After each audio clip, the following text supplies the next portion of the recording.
আজকে ইতিয়াপুর বাসায় বেড়াতে যাব। তারপর জন্য কয়েকটা গাছ নিব, যেই গাছগুলো পানিতে ভালো হয় সেই ধরনের কিছু গাছ নিব।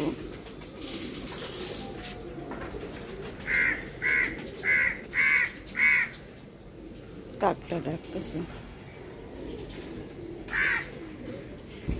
তো এখান থেকে আমি কিছুটা গাছ নিব। এটা না পানিতে লাগালেই হয়, তারপর আমাকে বলছে যে পানিতে হয় এরকম গাছই নিয়ে আসিস, এই জন্য নিব। এই যে এটা এক ধরনের মানি প্ল্যান্ট। এভাবে পানির বোতলে বা জারে রাখলে এটা নতুন শিকড় গজাবে আর পাতাগুলি অনেক সুন্দর হবে।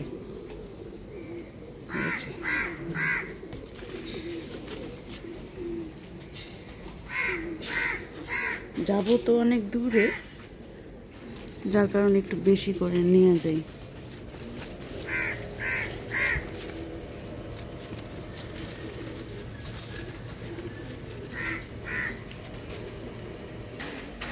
একদম ভাঙা যাচ্ছে না, শিকড়ে একদম ভরা।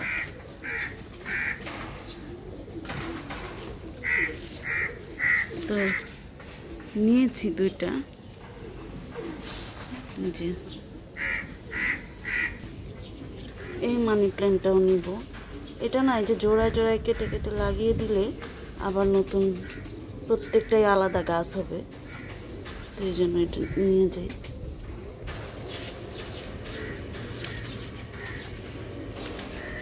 এটাও নিব।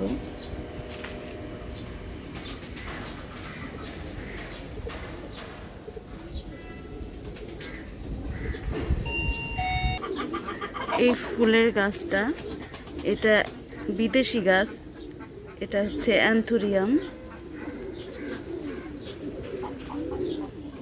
তো এটার গোড়াটা উঠালাম কষ্ট করে। এই যে এখানে নতুন কিছু গাছ হচ্ছে, এখান থেকে আমি আপুর জন্য একটা গাছ নিব। এটা গোড়াটা পেঁয়াজের মতো। এই যে এটা লাগিয়ে দিলে হয়ে যাবে আল্লাহর রহমতে।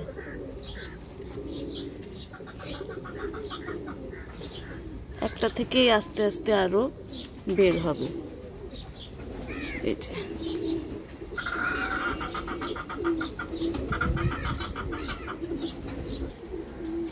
যে সাধারণ মানি প্ল্যান্টটা নিয়েছি আপুর জন্য, ওইটাই আমাদের দেয়ালে হয়ে এত বড় হয়েছে। আসলে প্রত্যেকটা গাছই তার নিজস্ব পরিবেশ পেলে তার যে নিজস্বতা, সক্রিয়তা, সেটা তারা প্রকাশ করতে পারে। আর এভাবে কিন্তু অত ভালো হয় না। একই গাছ অথচ কত পার্থক্য। এই যে আরেকটা গাছ, এটাও কিন্তু মানি প্ল্যান্ট, তো এটাও আমি নিয়ে নিব।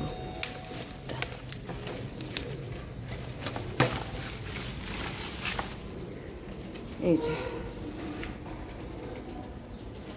আর আপুর জন্য আরেকটা বিশেষ একটা গাছ নিই, সেটা হচ্ছে অ্যালোভেরা, যেটা আপু লাগায় রাখলে অন্য সময়ও কাজে লাগাতে পারবে।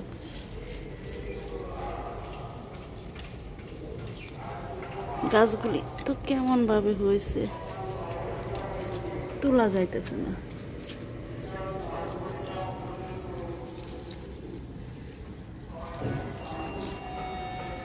দেখি আরেকটা জায়গায় আছে নাকি। এখানে আছে, এখান থেকে ছোট গাছ নিয়ে যাই যাতে নিতে সুবিধা হয়। এই যে এটাই ভালো পরিবেশে দিলে পাতাগুলি অনেক বড় বড় হবে। এখান থেকেও একটা নিই।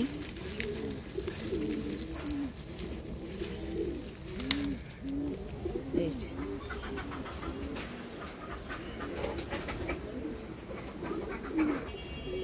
আরও একটা গাছ, এটাও মানি প্ল্যান্ট।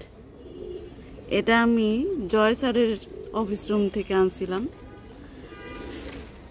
আপুরে বললাম, আপু চিনবে, আর সবাই তো চিনবে না।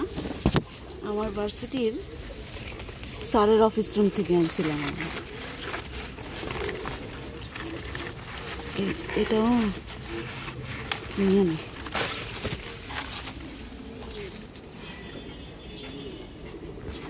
এগুলো কিন্তু নার্সারিতে কিনতে গেলে প্রচুর দাম। 250-300 নিচে একটা ছোট চারা কেনা যায় না।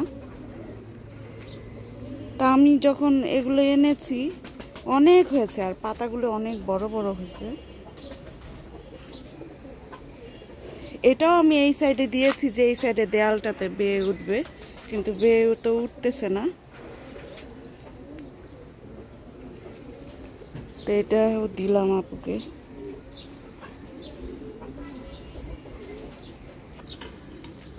আর এখানটাতে আমার রুয়েলিয়ার কিছু চারা উঠেছে, ছোট ছোট ফুল গাছ। এগুলিও নেই কয়েকটা।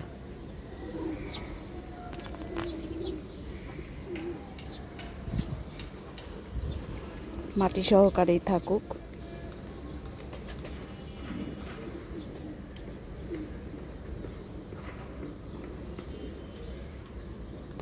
সব তো এ কয়টা নেই। আপুর সুবিধার্থে ফুলগুলো দেখাই দিই। এই যে ফুলগুলি এরকম হবে, এরকম হবে ফুলগুলি।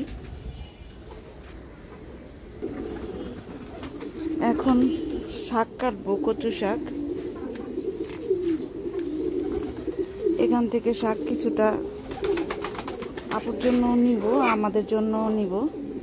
এই কচু শাকটার বিশেষত্ব হলো শাকটা গলা ধরে না, গলা চুলকায় না আর কি।